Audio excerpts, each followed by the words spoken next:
Hi, this is Jeff with Snap-on. Now we're going to talk with you about your combination gauge that's in the We'll Build It Better program. Now, combination gauge, it's combination because there are a number of different uses for this device.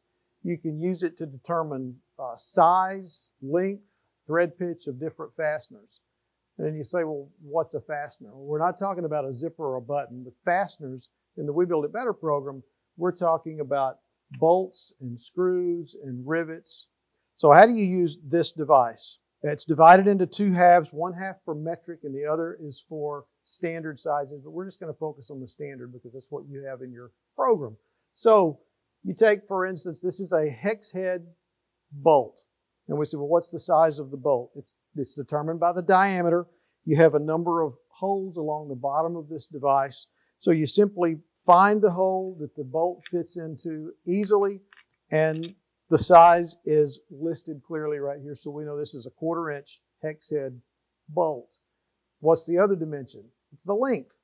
On one end of your device, you have a flat corner. On the other end, you have a slotted corner. And in this case, we would lay the bolt head against the device and simply read that this is 1.5 inch bolt. On a different head style, we've got a countersink head on this screw, and these are the items that you measure on the other end of the device. So you lay it in, read, once again, you've got a 3/4 inch long screw, or you lay this one in here and you say, okay, I've got a 1/2 inch length screw. Quite easy to use the device. So you've got a diameter, you've got length, and on the back, it has a thread pitch gauge. But the thread pitch is determined by the cuts on the bolt itself.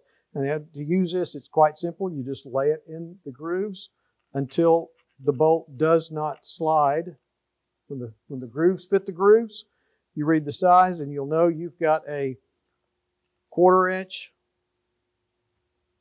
24 thread pitch, 1 inch long hex head bolt. The last feature of this device are these little pins you see on the side, and they're used to determine the size of nuts. And these are the nuts that we use on these different bolts. So once again, you simply lay the nut on the end until you find one that fits. You read it. This is a 1/4 inch nut, which fits the 1/4 inch cap screws. But you'll notice there's a shoulder on the device. The shoulder, if the nut stops at the top, it's a coarse thread. If it slides all the way to the bottom, it's a fine thread. And that thread pitch, again, is what you would use to correlate to what you had determined the size of the fastener was. So, a combination gauge, size, length, thread pitch, and then also the sizing on the nuts that are used on those fasteners.